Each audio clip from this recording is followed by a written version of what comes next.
Sixième vidéo aujourd'hui et c'est l'Italie. Forza Italia. Pizza, pasta, Vespa. Et puis évidemment toutes les villes que j'ai traversées. Savona, Genova, Bologna, Ravenna, Carrara, Cinque Terre, Venezia, Trieste, Comacchio, Firenze, Pisa. Une vingtaine de jours magiques avec des rencontres superbes. Une petite anecdote sur le couchsurfing que j'ai fait, le premier à Savona en Italie, c'était avec Elisabetta, une fille super sympa. Elle avait une herboristerie, je suis arrivé un peu plus tôt pour le rendez-vous et quand je suis arrivé dans son herboristerie, elle a viré une cliente, elle a fermé, elle m'a emmené en vélo chez elle et puis elle m'a donné les clés, elle m'a dit tiens, fais comme chez toi ici.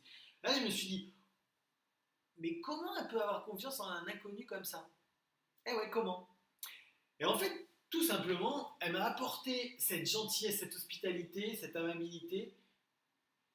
Déjà, je suis une personne qui va voler, qui va dégrader, mais en plus de ça, je me disais, mais comment tu peux avoir des mauvaises intentions avec une personne qui t'a apporté de si bonnes intentions? J'ai trouvé ça génial. J'ai fait d'autres couchsurfing chez Sarah, chez Marius, chez Marco, encore des gens au cœur, boum, comme ça. Dans ce voyage, j'ai aussi fait la visite de nuit complètement underground avec Sylvia de Ravenna dans une usine désaffectée. On a marché pendant près de 4 heures. J'ai fait une randonnée dans les Cinque Terre et les 5 Terres qui sont juste à côté de la France. C'est juste magique, allez-y. C'est des bijoux de petits villages en bord de colline qui donnent sur la mer. C'est sublime avec des vignes un peu partout. J'ai fait un truc génial là. Je suis arrivé à Bologne le jour de la Bike Pride. Il y avait 5000 vélos dans Bologne et je suis arrivé, j'étais au milieu, j'avais mes sacoches et tout le monde était déguisé. Les gens venaient vers moi et me disaient mais qu'est-ce que tu fais là? Bah je viens de France, ouais, mais t'es un fou toi. Puis eux c'était tous déguisés, j'ai rencontré plein de gens. À Padova aussi j'ai découvert un nouveau sport qui s'appelait le bike hockey. C'est un peu comme le polo, sauf qu'à la place d'un cheval on est sur un vélo. Et c'est du 3 contre 3 sur un petit terrain, il y a des petites cages. C'est juste, je trouvais ça génial. J'ai eu la chance d'avoir des potes qui sont venus me voir à Florence et à Pise. Et puis j'ai passé une soirée seule à Trieste, il pleuvait. J'ai entendu la musique, je me suis dit tiens, je vais me poser là. Et puis j'ai fait la connaissance d'un barman et j'ai appliqué ce qu'un pote a toujours appris, c'est que quand tu vas boire un coup comme ça dans un bar, paye un coup au barman. Paye un coup au barman.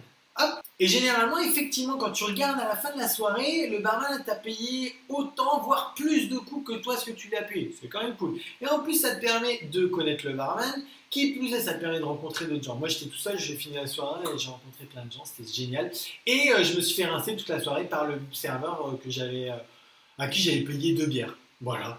Et l'Italie, c'était aussi le début de l'aventure pour moi. En fait, je quittais la France. Facile, on parle la même langue, j'avais le réseau, etc. Et puis quand je suis arrivé en Italie, c'est vrai que ça a commencé à être un peu plus complexe dans le sens où je parlais pas la langue. Je me sentais un peu plus dans l'aventure, le challenge. J'ai fait la connaissance aussi de mes premiers potes cyclistes, les Canadiens, Laurie et David, et également mon pote Martin, avec qui on a roulé pendant quelques jours en Slovénie et un peu en Croatie aussi. Voilà, c'était l'Italie, et quelle Italie! Et on se retrouve demain pour la Slovénie. Eh oui, la Slovénie. Parce que la Slovénie, c'est très très joli.